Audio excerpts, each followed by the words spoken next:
Okay, let's start with the word of prayer. Father, we thank you for this time that you have given us. Thank you for your grace upon our lives as we have gathered here in this place to study from your word. We pray that you enable us, you strengthen us, and give us your wisdom and knowledge to study this subject and to equip ourselves and to glorify your name. In Jesus' name we pray. Amen. Okay. So, welcome back to the class once again. Uh, we have been discussing certain important things in the previous class, and if you remember, we were discussing about theology proper. Theology proper means this is the doctrine in which we study basically about God, and theology itself is about God, or anything and everything that you study here or in the whole course of your studies has to do with God. That is another thing. But theology proper is that particular doctrine where we study about God, and that is the particular doctrine where we study about God. And today we will try to continue where we have already left our discussions. So, if you remember, we started with the names of God, and I was giving you some explanations regarding names of God.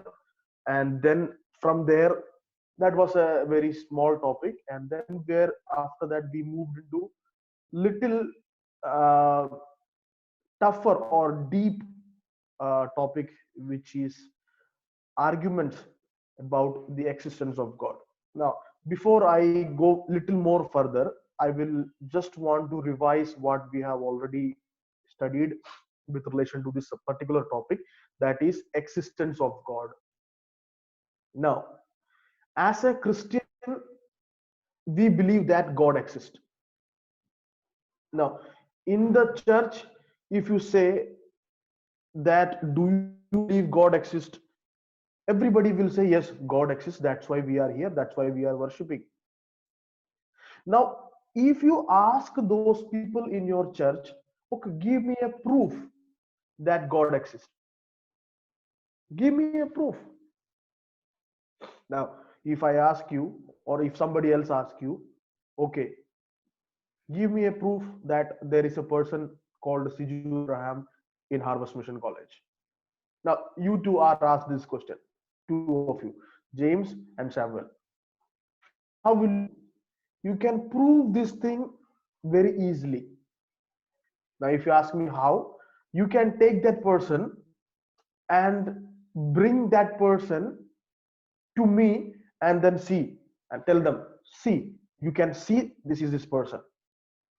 You can hear the person speaking. You can touch the person. You can feel the person. Now, in terms of Christianity and in terms of Christian faith, if you ask a person, especially in the church setup, to give you proof that God exists, it will not be that easy. People might immediately term you as atheist. That this person does not believe in God, that's why he is asking for proof about God. And this is very practical thing that I'm saying. Immediately they will term you as an atheist. They will say, oh, maybe he had studied a lot, that's why he has become atheist. Maybe in the Bible college he went and then they brainwashed him, that's why he is asking for proof about God's existence. Because in Christianity, in Christian faith, in the church setup that we belong to, the existence of God is never a matter of argument, because God exists. That is as simple as that it is. We believe God exists. And if you ask for a proof, then the whole question of debate and argument comes, and then people will say you have lost faith, you have gone away from the path of God, and all those things. But then, as a Christian, little more from there, as a student of Christian faith, or as a theological student, as a Bible college student who is taking up a master degree, you have to be very clear about these particular theories or arguments. Now, when do we study about a theory or an argument?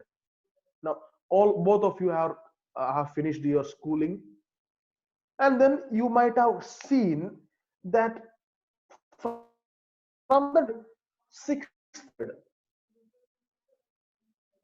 when you have come to the 6th standard, the science curriculum might have changed a little bit.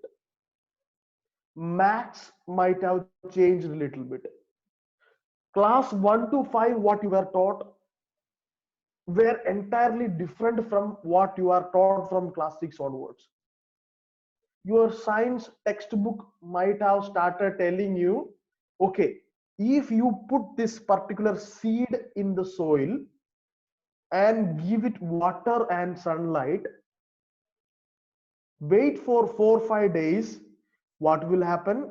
There will be a sprout that is coming out. And it is possible that you have come home and you might have put a seed somewhere, and then you might have watered it, you might have given it sunlight, and then you might have seen that it is coming out. That is an experiment that you are doing. And maybe when advanced to 7th or 8th class, you might have told, okay, what 3 different forms?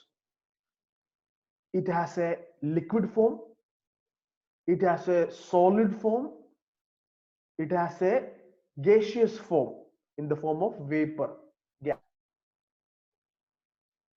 And then you might feel like experimenting. Let me put some water in the fridge and see. Does that mean that there was no fridge, no ice in your house till now? No, it was there from the beginning, or maybe whenever you had fridge, from that time onwards you had fridge. But then you tried and experimented, you kept some water, you saw that water getting hard and forming into a solid form and becoming ice. You experiment on things. And then when you went into advanced form of studies, teachers might have taken you to laboratories. They have physics lab, chemistry lab, biology lab. All these are for what? Experimentations. And when you experiment something, you find out that it is real. You find out that it is true.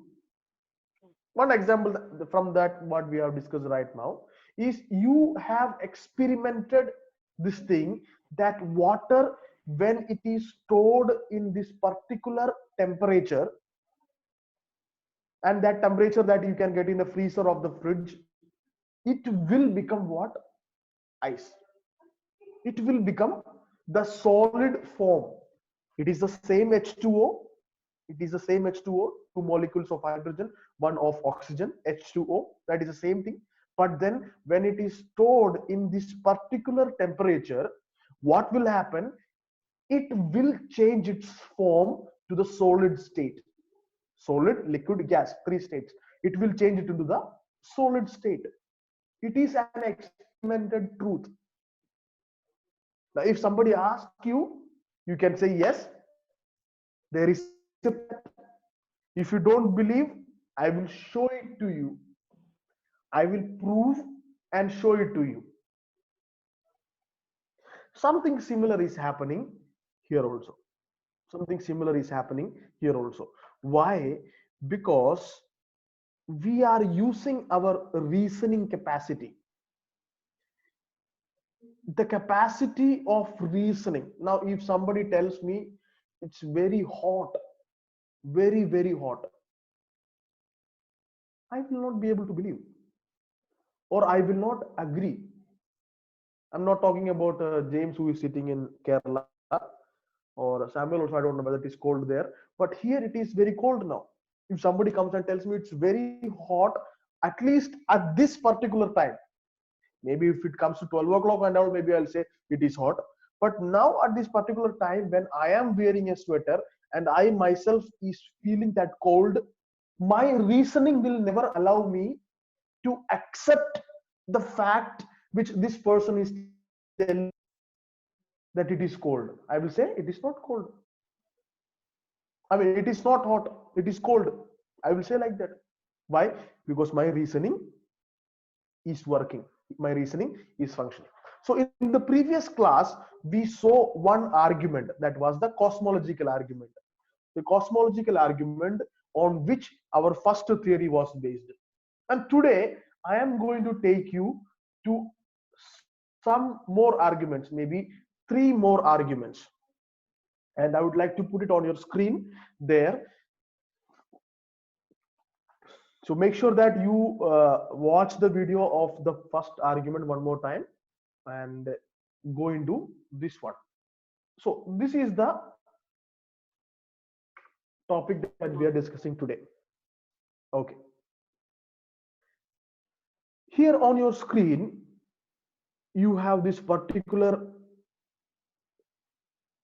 argument which is called the teleological argument. The teleological argument. Now, what does this argument do? This argument also is trying to explain the existence of God in a rational way, with the help of reasoning, with the help of brain, in simple language, if you say, with the help of not blind or simple belief, with the help of reasoning, we are trying to say that God exists. Now, teleos, you might have studied Greek already. Teleos means end. Teleos means end. That you have already studied. And logos. So like theology comes from theos and logos. Theology, like the teleological. This is also coming from a Greek background. Teleos means end, and logos means, you know, that study or speech or studying about end.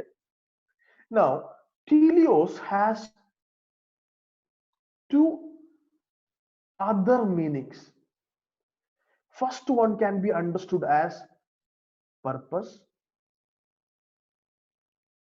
and the second one can be understood as design. Second one can be understood as design. That means speaking about end, the purpose or design of something. Speaking about end, purpose or design of something. Now I will give you one example, proper example, and then you will be able to understand things. You have gone to Kerala. I mean, all of you, all of us are from some relation to Kerala we have.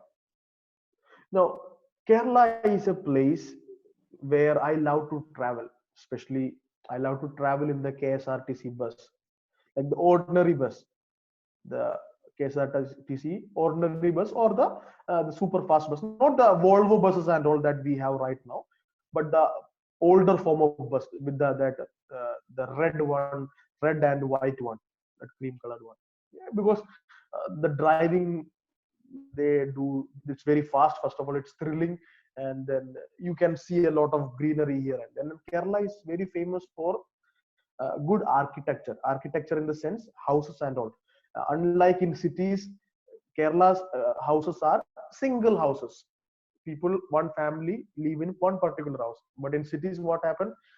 They have built flats. Maybe 500 families live in one flat.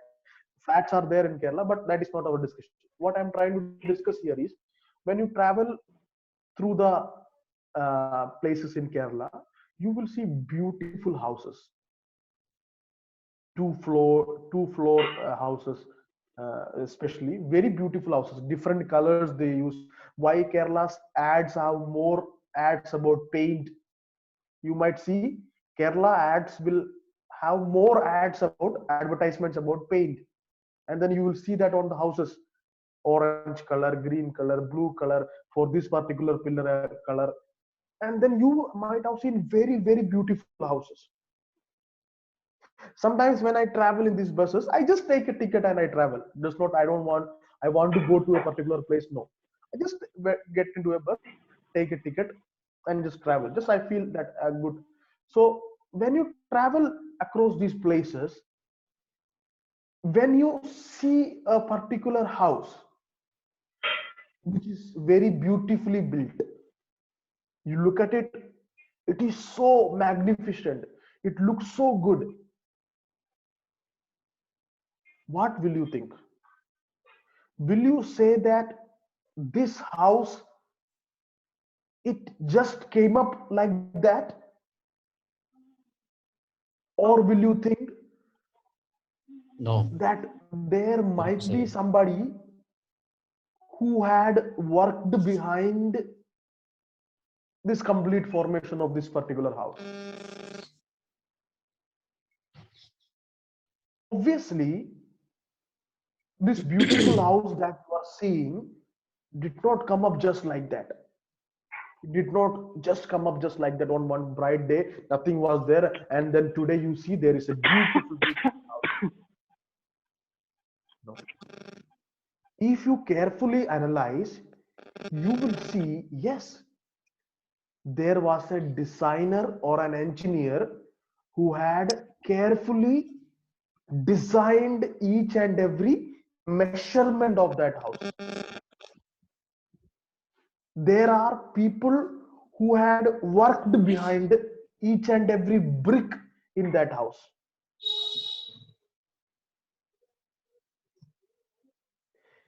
In that sense, we are understanding the teleological argument.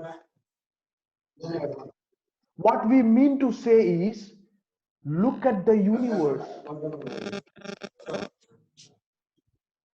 how sophisticated it is.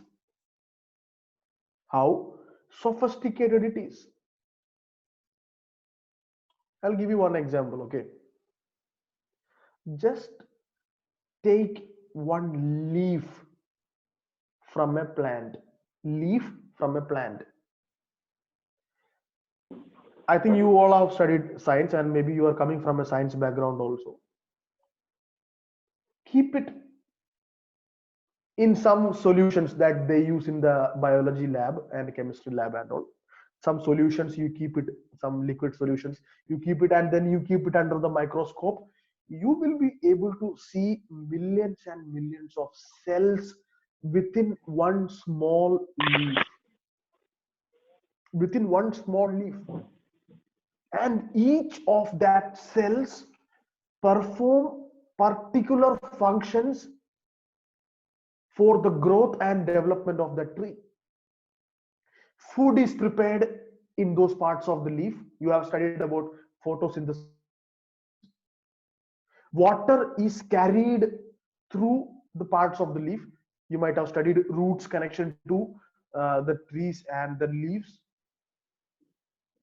So one small leaf of a big tree or a plant itself is so sophisticatedly and so carefully engineered. So carefully engineered. Can we just say that it just came up like that? There is no reason. It is just like that. Teleological argument is trying to say everything you see in the universe. I just gave you an example of the leaf. Look at your body. People say the eyes that we have is more advanced than the most expensive and advanced camera in the world. Now, if you are people who watch National Geographic, Discovery Channel, and all, uh, the video quality of those channels are very, very high. Why it is high? Because they catch animals from far away. the camera that they use. They cannot go nearby a lion and shoot it. They have to be very far, or maybe some mountainous regions, maybe taking some videos from skies. We have such advanced cameras in the world which can capture photos crystal clear of kilometers and kilometers, 5, 7, 10 kilometers away also you can shoot. But then our eyes are more advanced than that. You might have studied chapters, 2 or 3 chapters were there in physics about just this eye, in biology also just about eye. Look at our functioning. All of these things that you see around in the God created universe, we can say that it just came up like that. Just like you see the house and you cannot say that okay it just came up like that, but you will say there is an engineer, there are people who build this one, there are bricks used for this. Just like that, you cannot deny that there is a designer behind everything. And who is that designer? Somebody who is very intelligent. Now, if you tell me make a boat, I can make a paper boat and give you. But will that be helpful for you to travel on the water? No. If you want to travel on the water, you need a boat. And you need a boat built by a person or a group of people who know how to build a boat. Understand? That is intelligence. That is called intelligence. On your screen it has come now. So we say that everything has a particular design. Look at the plants, look at the animals, look at the season, look at day and night, look at the weather, look at human beings, look at everything that is there in the universe. Everything has a particular design. When a male and a female come together in a sexual union, another reproduction happens or procreation happens. It's not, it is an intelligent design. Just the first example, you put a seed in the soil and water it and sunlight it, the seed will sprout. It can become a small plant, it can become a big tree, it can become something that is so useful. So this has been how the universe is functioning. And when you simply deny that there is nobody who has designed everything so perfectly, no, you cannot deny that there is nobody who has made it.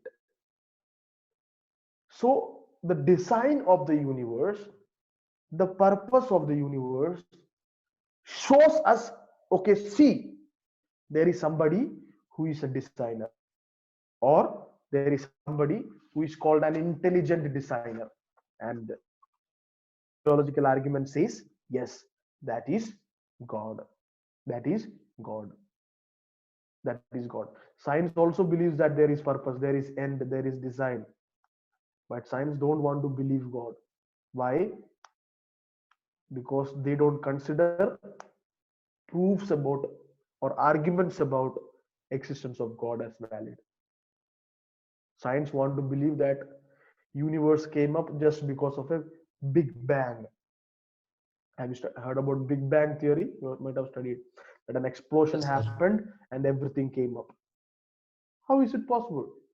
We'll discuss those things. And let me take you, yeah, one more argument we can, I think we can finish this one.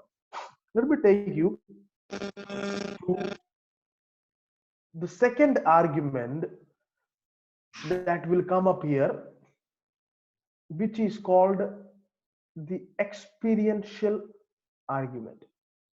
Second one that we are studying, the experiential argument.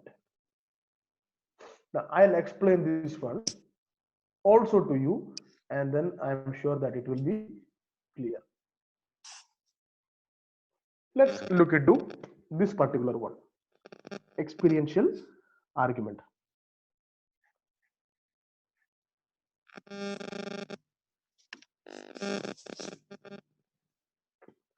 Now, this is something that we have already discussed many times, and then I have told you also.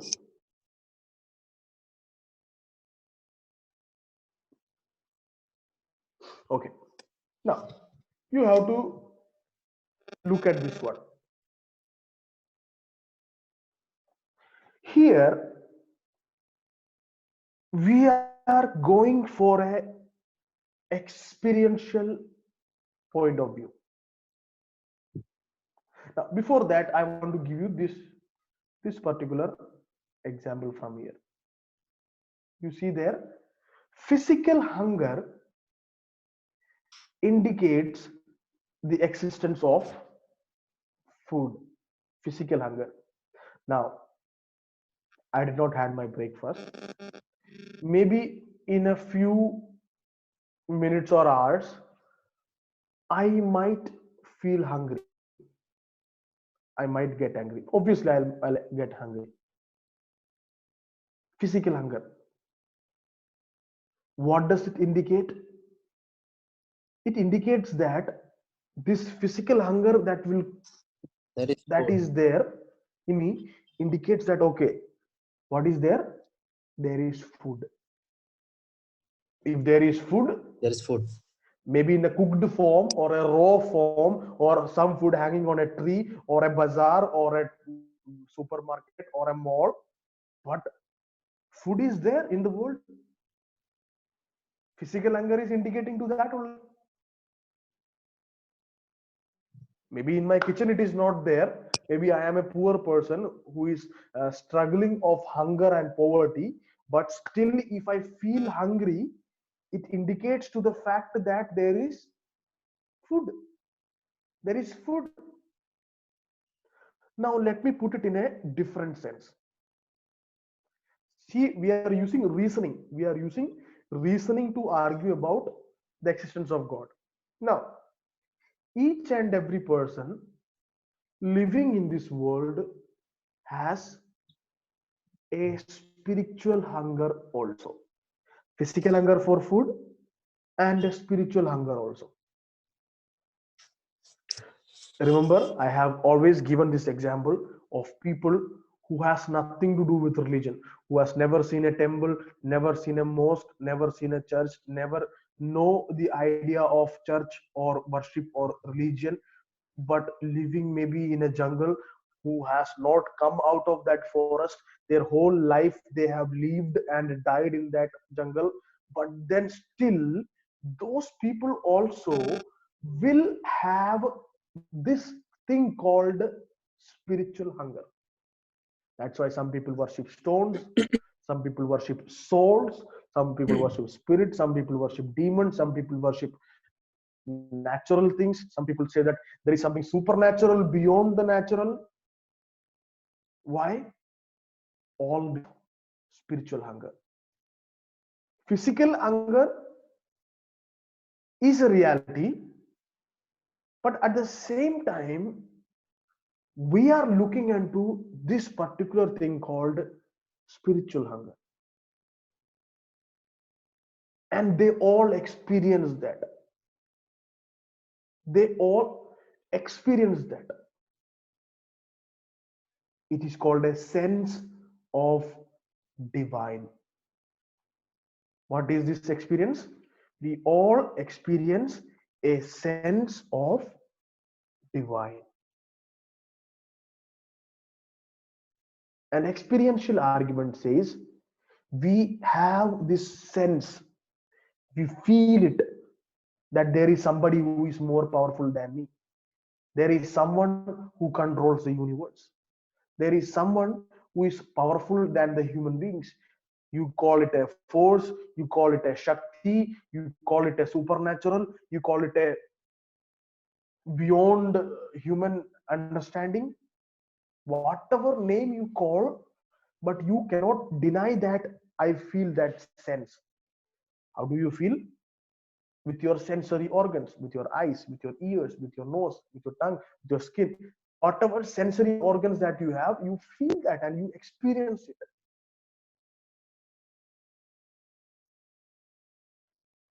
And people in the world, they have this spiritual hunger.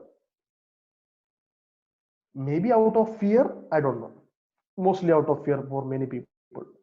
That if I don't worship, something will happen. That is another thing. But then, spiritual hunger of people indicates the existence of God. Hunger for God. Hunger for God. So, this is another thing that we are looking into. Experiential argument. Okay, so what we will do now is we'll stop for the moment now